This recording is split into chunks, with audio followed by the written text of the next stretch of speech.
11 নং শোণিতপুৰ লোকসভা সমষ্টিৰ নৱনিৰ্বাচিত সাংসদ মাননীয় শ্ৰীযুত ৰঞ্জিত দত্ত ডাঙৰীয়াক বিহালীত গৈ সাক্ষাৎ কৰিছিলোঁ আৰু তেখেতক সাক্ষাৎ কৰি বিহপুৰীয়া সমষ্টিৰ সামগ্ৰিক উন্নয়নৰ সন্দৰ্ভত আমি তেখেতৰ লগত বাৰ্তালাপ কৰিছিলোঁ।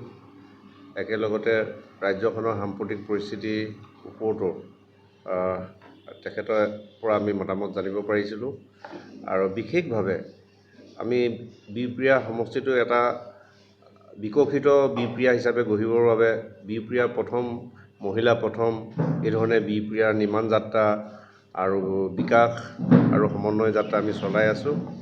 গতিকে অষ্টাদশ লোকসভাৰ এগৰাকী শোণিতপুৰ লোকসভাৰ প্ৰতিনিধি হিচাপে আমাৰ দলৰ এগৰাকী বিশিষ্ট নেতা হিচাপে তেখেতে যাতে এই অষ্টাদশ লোকসভাৰ প্ৰতিনিধি হিচাপে যাতে আমাৰ উত্তৰ অসমৰ আমাৰ এইমূৰৰ এই 73 নং বিহপুৰীয়া সমষ্টি যাতে তেখেতে আহি থকা দিনত তেখেতৰ কৰ্মৰাজিত যাতে গুৰুত্ব আৰোপ কৰি কেন্দ্ৰীয় সূচীৰ যাতে তেনেকুৱা অনুষ্ঠান প্ৰতিষ্ঠান তেনেকুৱা ক্ষেত্ৰ বা তেনেকুৱা আন্তঃগাঁথনি যাতে বিহপুৰীয়া সমষ্টিত উপলব্ধ কৰাৰ ক্ষেত্ৰত তেখেতে যাতে গুৰুত্ব আৰোপ কৰে। সেই সন্দৰ্ভত আমি তেখেতক 17 দফীয়া এখন লিখিত আবেদন তেখেতৰ ওচৰত আমি দাখিল কৰিছিলোঁ, যাৰ জৰিয়তে যাতে আমি মাননীয় প্ৰধানমন্ত্ৰী নৰেন্দ্ৰ মোদী ডাঙৰীয়া যি বিকশিত ভাৰতৰ যি লক্ষ্য আৰু মাননীয় মুখ্যমন্ত্ৰী ডক্টৰ হিমন্ত বিশ্ব শৰ্মা ডাঙৰীয়া যি বিৰামহীন প্ৰগতি যাত্ৰাৰে অসমক ভাৰতৰ বুকুত এখন অন্যতম শ্ৰেষ্ঠ ৰাজ্য হিচাপে গঢ়াৰ যি সংকল্প, একেলগতে আমি স্থানীয়ভাৱেও বিহপুৰীয়াক এখন শ্ৰেষ্ঠ বিহপুৰীয়া হিচাপে গঢ়াৰ ক্ষেত্ৰত আমি যি বিহপুৰীয়া প্ৰথম মহিলা প্ৰথমে যোৱা 3টা বছৰ ইয়াত বিকাশ আৰু সমন্বয় যাত্ৰা আগবঢ়াই আহিছোঁ। গতিকে এই ক্ষেত্ৰত আমাৰ স্থানীয় সাংসদজনৰ ভূমিকা অতি গুৰুত্বপূৰ্ণ, যিহেতু কেন্দ্ৰীয় সূচীৰ ক্ষেত্ৰত তেখেতৰ পোনপটীয়া যোগাযোগ বা তেখেতৰ সক্ৰিয়তা বা তেখেতৰ এই অঞ্চলটোৰ প্ৰতি সহযোগিতা আৰু মৰম তেখেতে যাতে তেখেতৰ আগন্তুক কাম কাজৰ মাজেৰে দাঙি ধৰে। গতিকে আমাৰ ফালৰ পৰা আমি তেনেকুৱা 17টা বিষয়, বিশেষকৈ এতিয়ালৈকে আমি 4 লেনযুক্তৰ যাতায়াতত আমি অন্তৰ্ভুক্ত হোৱা নাই। অসমৰ প্ৰতিটো অঞ্চলে আজি 4 লেনযুক্ত ৰাস্তাত মানুহে সুচল যাতায়াত কৰিছে। এইটো সময়ত কিন্তু আজি আমি সমষ্টি হিচাপে যদি কওঁ আমাৰ বিহপুৰীয়া সমষ্টি আৰু জিলা হিচাপে যদি আমি কওঁ লখিমপুৰ ধেমাজিলৈকে এইফালে 4 লেনযুক্ত ক্ষেত্ৰত এতিয়াও আমি অপেক্ষা কৰি থাকিবলগীয়া হৈছে।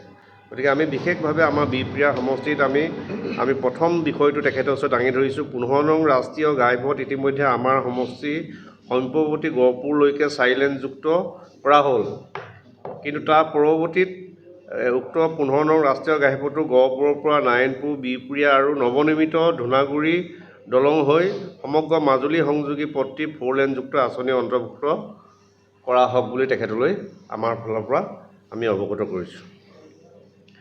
এই আঁচনিৰ ৰূপায়ণ হ'লে সমগ্ৰ বিহপুৰীয়া সমষ্টিৰ লগতে গহপুৰ আৰু মাজুলী সমষ্টিৰ যাতায়াত, যোগাযোগ, শিক্ষা, বাণিজ্য, অৰ্থনৈতিক আৰু সামাজিক সাংস্কৃতিক ক্ষেত্ৰৰ উত্তৰণৰ অৱস্যাম্বী হ'ব। তাৰ লগে আন এটা দ্বিতীয়টো গুৰুত্বপূৰ্ণ বিষয়, নাৰায়ণপুৰ নগৰৰ মাজমজিয়াত ৰাষ্ট্ৰীয় ঘাইপথৰ ওপৰত আমি উৰণীয়া সেতু নিৰ্মাণ কৰি যান জঁটৰ সমস্যা দূৰ কৰিবৰ কাৰণেও তেখেতলৈ আমি অনুৰোধ জনাইছোঁ। শ্ৰম মন্ত্ৰালয়ৰ যোগেদি বিহপুৰীয়া সমষ্টিত এখন আধুনিক ঔদ্যোগিক প্ৰশিক্ষণ প্ৰতিষ্ঠানৰ লগতে ছাত্ৰাবাস আৰু ছাত্ৰী নিবাসৰ নিৰ্মাণৰ ব্যৱস্থা কৰিবলৈ আমি অনুৰোধ ৰাখিছোঁ। ভাৰত চৰকাৰ ৰেল মন্ত্ৰালয়ে নৱতম সংযোগ বন্দে ভাৰত এক্সপ্ৰেছ ৰেল সেৱা ৰঙিয়া আৰু গুৱাহাটীলৈ সম্প্ৰসাৰণ কৰা হৈছে যদিও অসমৰ সমগ্ৰ উত্তৰাঞ্চল সেই সেৱাৰ পৰা আজিও বঞ্চিত হৈ আছে। উত্তৰ অসম তথা অৰুণাচল প্ৰদেশৰ পৰা ৰেল যাত্ৰীৰ সুবিধাৰ প্ৰতি লক্ষ্য ৰাখি বন্দে ভাৰত এক্সপ্ৰেছ ৰেল সেৱা জল পৰিবহণৰ বাবে অতিশয় আদৰণীয় পদক্ষেপ। এই জলপথত থকা ব্ৰিটিছ আমুলৰ স্বাক্ষৰ বহন কৰা বাণিজ্যিকভাৱে গুৰুত্বপূৰ্ণ বদতিত এটা জাহাজ ঘাট ৰিভাৰ টাৰ্মিনেল নিৰ্মাণ কৰিব লাগে। লগতে সমষ্টিটোৰ একেবাৰে পশ্চিম প্ৰান্তত থকা জামুগুৰিতো এই জাহাজ ঘাট নিৰ্মাণ কৰিবলৈ আমি অনুৰোধ জনাইছোঁ।